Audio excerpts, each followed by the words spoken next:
Bismillahirrahmanirrahim. Alhamdulillahi rabbil alamin wal 'aqibatu lil muttaqin wala 'udwan illa 'alal zalimin. Wassalatu wassalamu ala asyrafil anbiya'i wal mursalin nabiyyina wa sayyidina Muhammadin wa ala alihi wa ashabihi wa man tabi'ahum bi ihsanin ila yaumiddin.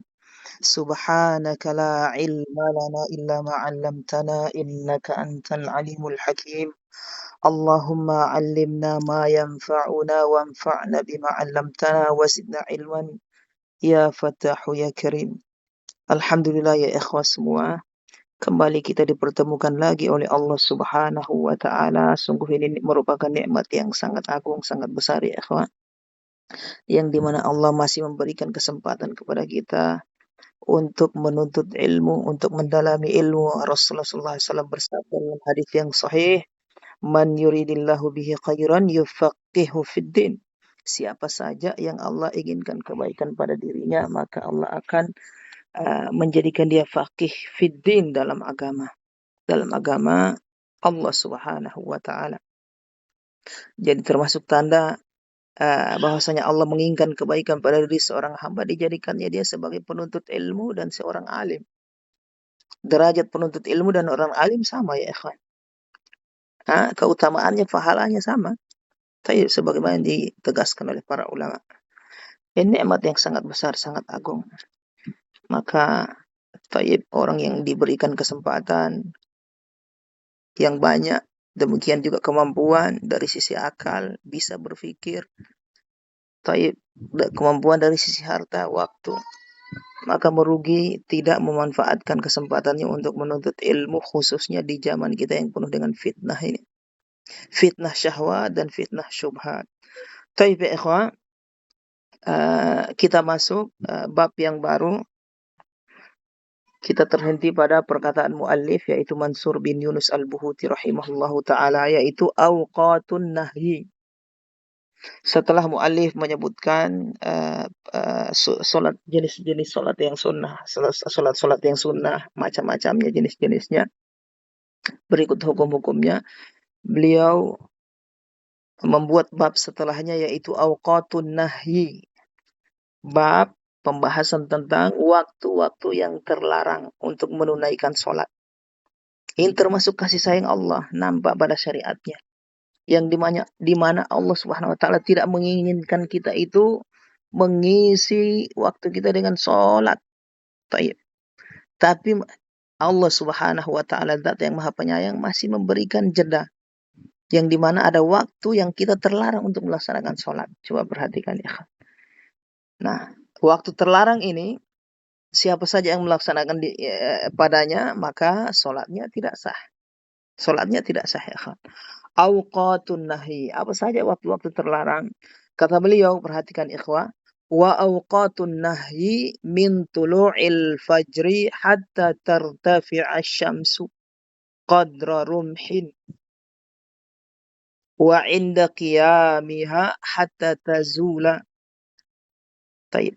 Wa awqatun nahyi, waktu-waktu terlarang untuk menaikkan sholat, min tulu'il fajri hatta tartafi'a syams, yaitu dimulai dari terbitnya fajar shadiq yang dimaksud ini bukan kadzib, hatta tartafi'a syams, sampai terbit matahari. Sampai terbit matahari. Jadi mulai dari terbit fajar ya ikhwan, perhatikan, sampai terbit matahari itu waktu terlarang untuk menunaikan sholat. Yang dimaksud di sini adalah sholat sunnah. Yang dimaksud adalah sholat sunnah. Baik sholat yang memiliki sebab atau sholat yang mutlak yang tidak memiliki sebab. Terlarang. Termasuk tahiyatul masjid. Termasuk tahiyatul masjid. Terlarang ditunaikan di waktu yang terlarang. Perhatikan ikhwan. Jadi mulai dari terbit fajar sampai terbit fajar sampai terbit matahari. Kecuali dua sholat, yaitu sholat subuh dan sholat qobliyah. Selain itu terlarang. Jadi kalau kita sudah menaikkan sholat qobliyah 2 rakaat, kalau mau ke masjid, Nah, belum ditegakkan sholat subuh, maka tidak boleh kita melaksanakan sholat tahiyatul masjid. Taib ya, karena tahiyatul masjid di madhab adalah sunnah hukumnya. Sementara itu waktu terlarang, apa yang kita lakukan? Ya langsung duduk. Langsung duduk. Kecuali kita belum menunaikan sholat sunnah qobliyah. Taib. Nah, kita sholat qobliyahnya di masjid. Taib. Pelarangan ini kata beliau waktunya qadra rumhin. Jadi mulai dari terbit fajar sampai terbenam matahari. Yang pertama. Kemudian yang kedua, dari terbenam matahari, terbit matahari. Kemudian yang berikutnya dari terbit matahari sampai matahari itu meninggi. Jadi sekedar terbit bulatan matahari itu masih waktu terlarang ya ikhwah. Kapan waktu terlarang itu hilang? Ketika mataharinya sudah naik qadra rumhin, ukurannya seujung rumh, tombak kecil, ujung tombak, ujungnya. Nah, kalau mau kita kira-kirakan berdasarkan jam ya sekitar 10 menit atau 15 menit setelah terbit matahari. Jadi kalau jam 6 terbit, berarti 15 menit setelah itu baru kita boleh menunaikan sholat sunnah. Baru boleh kita menunaikan sholat sunnah. Tayyib ya. Jadi terbit fajar sampai terbit matahari. Waktu terlarang. Dari terbit matahari sampai naik setinggi tombak. Yaitu sekitar 10 atau 15 menit. Tayyib. Kemudian wa inda qiyamiha. Yang ketiga, itu yang kedua tadi. Yang ketiga, wa inda qiyamiha hatta tazulat. Inda qiyamiha, ketika matahari itu ada di atas kepala kita. Sudah tegak di atas kepala kita. Taib. Tegak dan tidak ada bayangan lagi itu. Itu waktu terlarang itu. Hatta tazula, sampai bergeser sampai tergelincir. Sampai tergelincir. Kalau sudah tergelincir berarti sudah masuk waktu zuhur. Taib. Kemudian wa min salatil asri hatta yatimmal ghurubu. Dan dimulai kata beliau waktu terlarang berikutnya 2, 3, 4 yang keempat. Wa min salatil asri, dimulai dari setelah menunaikan salat asar hatta yatimmal ghurub, sampai sempurna terbenam matahari. Sampai matahari itu terbenam sempurna. Taib. Kalau kita lihat ya ikhwan, ini waktu terlarang di sini ada 5 ya ikhwan. Yang pertama, perhatikan ya ikhwan, terbit fajar sampai terbit matahari. Yang kedua, terbit matahari sampai naik seujung tombak. 2. 3, ketika matahari ada di atas. Tepat. Sampai tergelincir ke barat. Maksudnya waktu zuhur. Yang ketiga. Yang keempat, setelah menunaikan sholat asar. Ingat, bukan setelah masuk sholat asar. Waktunya bukan setelah menunaikan. Kalau di subuh tadi, fajar, itu terbit fajarnya yang dimulai waktu terlarang. Terbit fajar. Bukan menunaikan sholat subuh. Bukan. Kalau di asar, setelah menunaikan sholat subuh. Bukan masuk setelah menunaikan sholat asar. Perhatikan ya. Wa min sholatil asri, setelah menunaikan sholat asar, itu sudah masuk waktu terlarang. Itu sudah masuk waktu terlarang. Hatta yatimmal ghurub, sampai sempurna tenggelam matahari, terbenam. Itu yang keempat.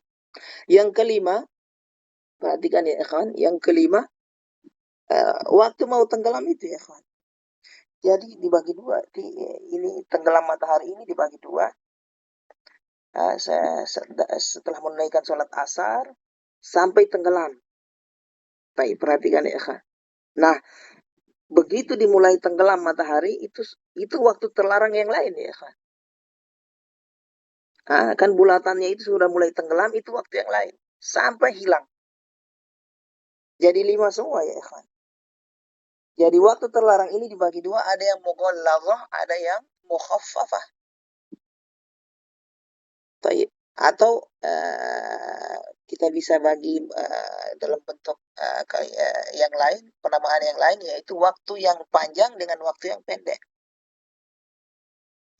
Waktu yang pendek itu sama dengan mughalladhah, yaitu ketika matahari mau terbit, belum sempurna bulatannya. Taib. Kemudian ketika matahari ada di atas kepala. Kemudian yang ketiga, ketika matahari mau terbenam, belum sempurna bulatannya. Ini waktu terlarang yang mughalladhah, yang berat. Taib. Kalau yang ringan setelah itu, setelah asar sampai terbenam, kemudian setelah terbit fajar sampai terbit matahari. Taib ya ikhwan. Untuk apa pembagian mughalladhah dengan mukhaffafah atau waktu yang tul dengan waktu yang qasir? Yaitu kaitannya dengan pelarangan dalam berkaitan dengan menguburkan jenazah. Kalau menguburkan jenazah terlarang atau haram dilakukan di waktu yang qasir, waktu yang mughalladhah. Baik, perhatikan ya, waktu yang mughalladhah. Kalau yang mukhaffafah boleh setelah asar, boleh memakamkan jenazah. Setelah terbit fajar boleh. Yang tidak boleh adalah salat sunnah. Baik. Baik. Perhatikan setelahnya ya ikhwan, kalimat beliau, wa yajuzu qada'ul fara'idhi fiha. Boleh, kemudian beliau menyebutkan perkara yang salat yang dibolehkan walaupun di waktu terlarang. Wa yajuzu qada'ul fara'idhi fiha. Boleh mengqada' salat fardu fiha pada waktu-waktu terlarang.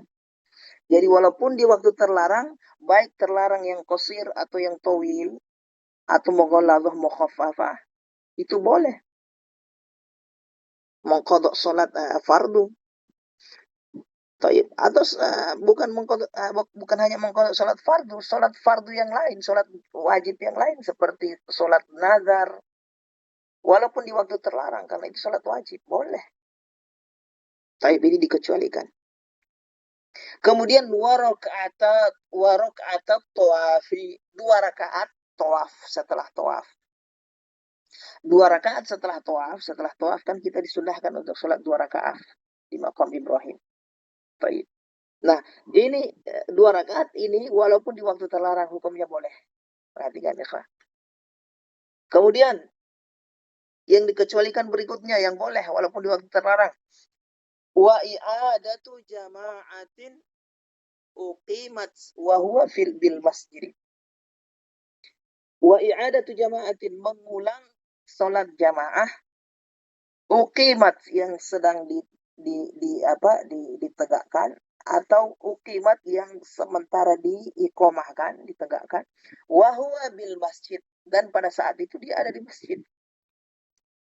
Itu hukumnya boleh. Baik. Mengulang jamaah. Seperti apa tasawurnya? Misalnya dia sudah sholat di masjid lain, atau sholat di rumahnya, atau di kantornya. Kemudian dia ada hajat ke suatu masjid.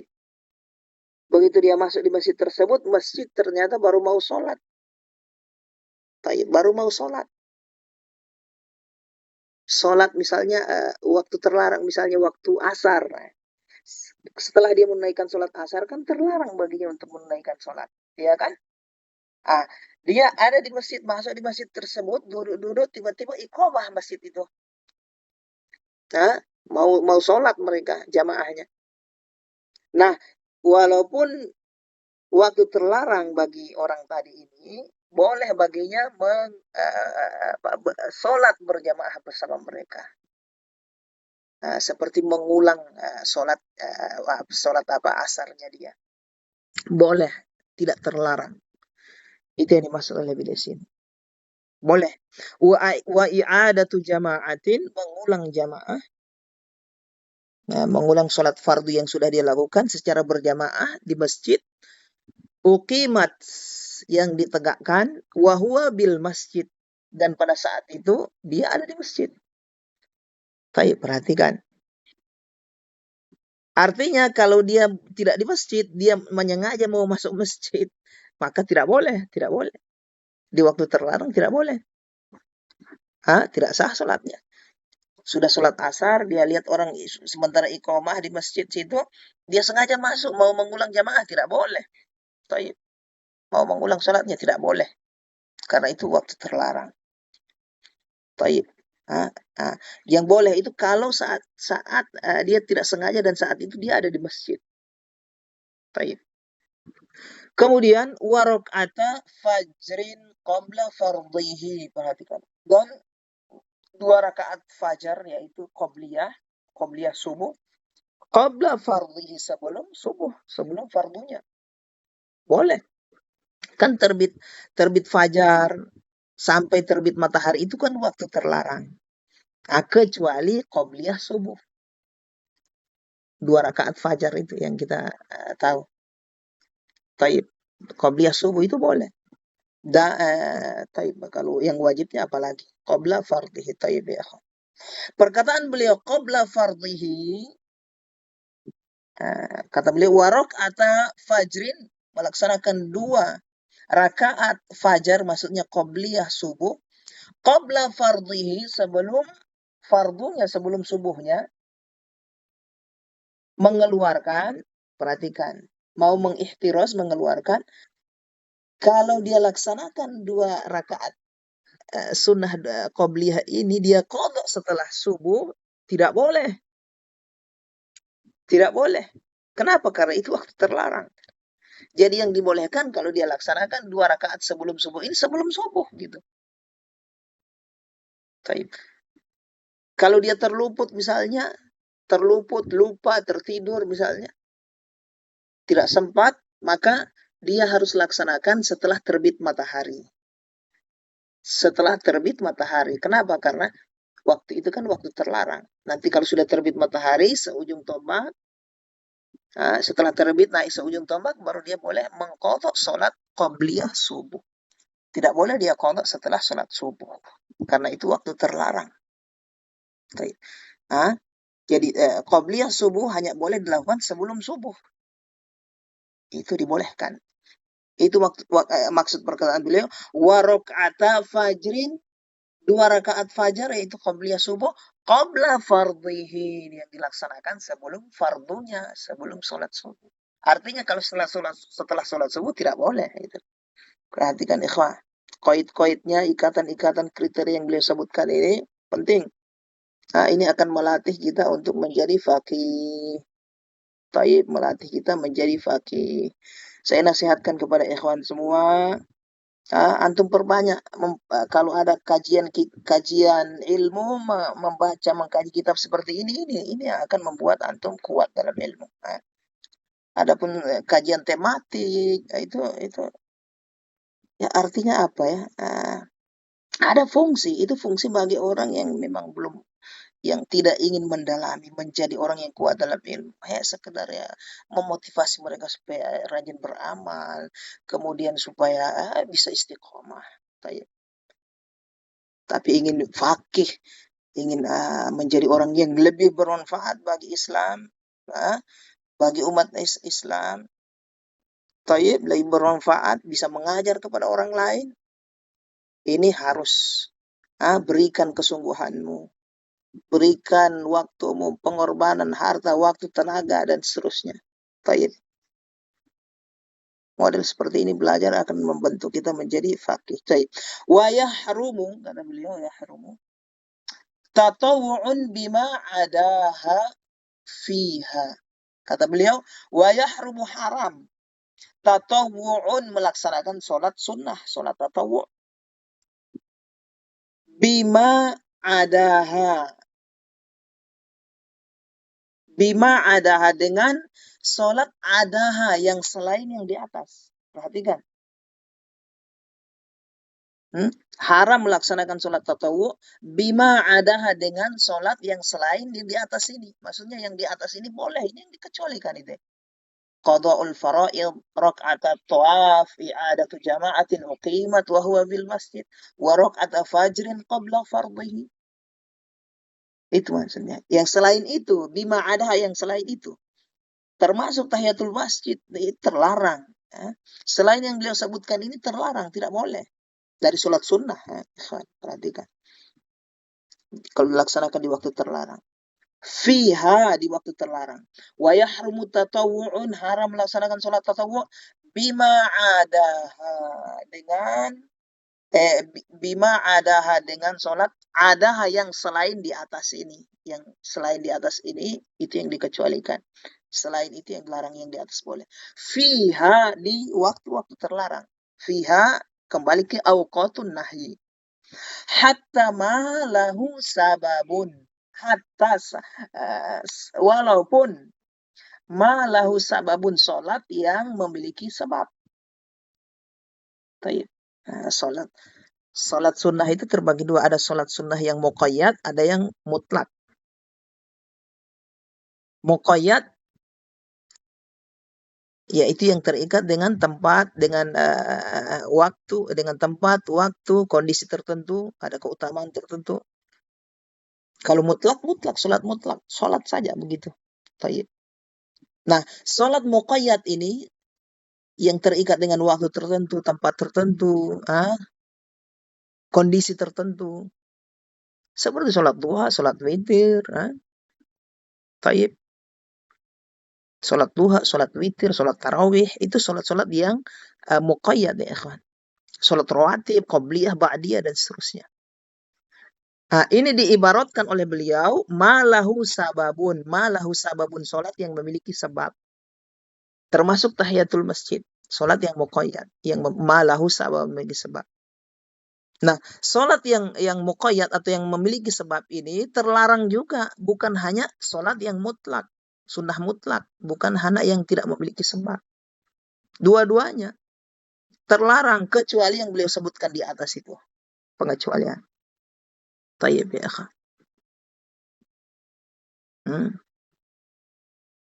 Baik. Sekarang kita lanjutkan ya ikhwan. Selesai alhamdulillah dari awqatul nahi, waktu-waktu terlarang dan apa saja yang dikecualikan dari salat-salat dikecualikan yang sunnah. Nah, kemudian selesai alhamdulillah ya ikhwan. Sekarang kita masuk ke babun fi salatil jamaati. Bab pembahasan tentang semua masail yang berkaitan dengan sholat jamaah. Kita masuk ke sholat jamaah ya ikhwan. Sholat jamaah Allah syariatkan banyak sekali hikmahnya.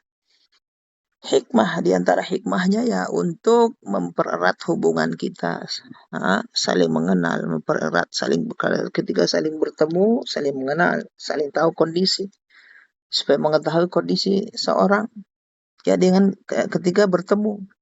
Nah, oleh sebab itu termasuk hikmah dari sholat jamaah ini Allah syariatkan itu supaya kaum muslimin saling mengenal. Juga supaya untuk membuat takut musuh-musuh Islam. Karena ketika kita sholat jamaah berkumpul, ternyata dilihat banyak. Berkumpul, dilihat saling menyayangi, saling bersatu fisiknya, Masya Allah. Taib. Menunjukkan kesatuan, persaudaraan yang kuat. Ini sholat jamaah ini yang banyak dilalaikan, apalagi di tengah-tengah kita ya, lingkungan kita, Masya Allah. Taib. Sholat jamaah. Taib ya ikhwan. Hikmahnya perhatikan ya ikhwan. Dalam sehari semalam, Masya Allah, 5 kali kita disuruh sholat jamaah. Kemudian lagi ada yang per pekan, seperti sholat Jumat. Ya kan? Ada yang per tahun, seperti sholat Id. Ada yang per seumur hidup, seperti apa? Perkumpulan seperti seumur hidup seperti apa? Haji. Taib, berkumpul itu disyariatkan oleh Allah, menunjukkan persatuan, kesatuan, persaudaraan. Subhanallah. Taib ya ikhwan.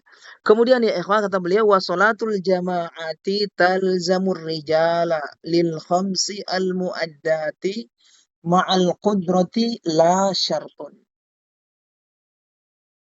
Perhatikan ikhwan. Salatul jama'ati, salat jamaah. Salat jamaah talzamu, wajib dikerjakan, wajib ditunaikan. Kepada siapa? Bagi siapa? Ar-rijala, bagi lelaki. Berarti mengeluarkan perempuan. Perempuan tidak wajib. Perkataan rijal lelaki lebih dari satu. Minimal 2 atau lebih. Kemudian perkataan rijal mengeluarkan yang belum balik. Karena rijal, rojul itu lelaki yang sudah balik. Kalimat ringkas, singkat. Tapi maknanya padat. Ya, diwajibkan bagi rijal. Lebih dari satu, berarti 2 minimal. Kemudian yang sudah balik dan seterusnya. Diwajibkan bagi rijal, salat jamaah ini. Lil khamsi. Salat berjamaah yang untuk salat apa? Lil khamsi, untuk salat yang 5 waktu. Berarti mengeluarkan yang di luar salat 5 waktu. Mengeluarkan yang bukan salat 5 waktu tidak wajib berjamaah. Tayyib. Salat nazar tidak wajib berjamaah. Tayyib. Salat apa lagi ya kan? Salat salat jenazah tidak wajib berjamaah. Tidak wajib, bukan sunnah, tidak wajib. Saya tidak mengatakan tidak disyariatkan, tidak wajib. Taib. Taib ya ikhwan. Jumat masuk ke 5 waktu terhitung di sini. Taib ya ikhwan. Kemudian perkataan beliau al-muaddati. Salat 5 waktu al-muaddati. Muaddah itu ada yang dilaksanakan secara ada, yaitu yang dilaksanakan pada waktunya. Berarti mengeluarkan salat 5 waktu yang maqdiyah, yang diqadha. Salat 5 waktu yang diqadha, yang sudah lewat waktunya, itu tidak wajib salat berjamaah. Perhatikan. Jadi yang wajib salat berjamaah hanya al-muaddah yang masih pada waktunya. Baik, perhatikan. Di sini talzamu, di sini wajib apa? Kifayah atau wajib kifayah atau ain? Wajib ain.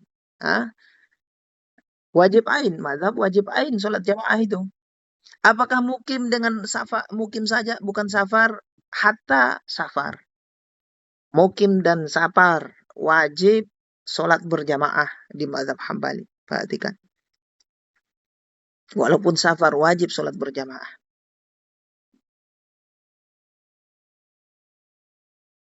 Kalau mereka rombongan wajib salat berjamaah yang rombongan tadi. Kecuali dia berangkatnya sendiri. Dan dalam perjalanan ya tidak wajib. Tapi kalau dia mampir di masjid maka wajib dia salat berjamaah bersama orang yang masjid situ. Atau mereka rombongan wajib mereka kalau salat harus berjamaah. Tayyib. Ma'al qudrati. Nah, kewajiban ini ma'al qudrah. Jika mampu. Artinya keluar kalau tidak mampu, kalau ada udzur. Nah, udzur yang menggugurkan kewajiban salat berjamaah apa? Beliau akan sebutkan di bab setelahnya. Bab al-a'dzar. A'dzaru salatil jamaah. Udzur salat jamaah. Bab setelahnya. La syartun. Salat berjamaah ini, salat berjamaah yang untuk 5 waktu ini, la syartun, bukan syarat sah. Perhatikan. Bukan syarat sah salat. Tayyib. Artinya walaupun dia salat sendiri, tidak berjamaah, salatnya tetap sah. Kenapa? Karena ada ulama yang mempersyaratkan jamaah sebagai syarat sah salat. Jadi kalau ada orang yang mampu untuk melaksanakan salat jamaah, tapi dia pilih salat sendiri, tidak sah salatnya. Karena jamaah bagi orang yang mampu, yang terpenuhi syarat, balik dan seterusnya laki-laki, itu hukumnya syarat sah. Nah ini yang beliau nafikan, la syartun, bukan syarat sah. Tapi wajib saja. Jadi kalau dia mampu, tidak ada uzur, dia berdosa kalau dia tidak sholat jamaah. Apakah sholatnya wajib di masjid? Tidak. Di madhab, ya, yang wajib itu sholat jamaah. Di masjid itu afdol. Di masjid afdol. Jadi sholat di mana saja, yang penting berjamaah sudah terpenuhi. Tapi afdol di masjid. Demikian. Walaupun dengan perempuan, jamaahnya perempuan sudah terpenuhi salat berjamaah. Tidak harus laki-laki semua. Taib. Kemudian walahu fi'luha bi baitihi, walahu boleh baginya fi'luha mengerjakan salat berjamaah bi baitihi di rumahnya bersama keluarganya, istrinya. Sudah terpenuhi salat berjamaah. Tapi ingat, yang afdol, banyak pahalanya adalah dilaksanakan di masjid. Jamaah lebih banyak di sana. Taib ya. Kemudian wa afdaluha al masjidul atiqu. Perhatikan ikhwah. Wa afdaluha al masjidul atiqu. Yang lebih afdal adalah masjid al atiq. Kalau ada pilihan antara masjid yang lama dengan masjid yang baru, maka yang afdal dilaksanakan di masjid yang lama atiq. Summal aktsaru jama'atan, kemudian setelah itu masjid yang lebih banyak jamaahnya. Wa ab'adu aula min qurbin min aqrab. Apa yang qurbin ada? Min aqraba. Yang ab'ad, yang jauh, aula min aqrab, lebih aula daripada yang dekat. Jadi tingkatannya masjid yang pertama, yang utama adalah masjid yang atiq, yang lama. Itu yang lebih afdal sholat di situ. Tapi ini hukum asal. Kalau sama-sama lama, berarti masjid yang lebih banyak jamaahnya. Sama-sama banyak jamaah, pilih yang lebih jauh. Baik, demikian. Pilih yang lebih jauh. Ingat tingkatannya. Jangan pilih yang lebih jauh kalau yang satu misalnya atiq, walaupun dekat, kalau dia masjid yang sudah lama itu lebih utama daripada masjid yang jauh. Baik, masjid ini yang sudah lama jamaahnya sedikit, yang baru jamaahnya banyak, tetap yang lebih afdal di masjid yang atiq, yang lama. Perhatikan. Ingat itu di mazhab Hambali ya kan. Kemudian wa haruma ayya umma bi masjidin qabla imamihi ratibi.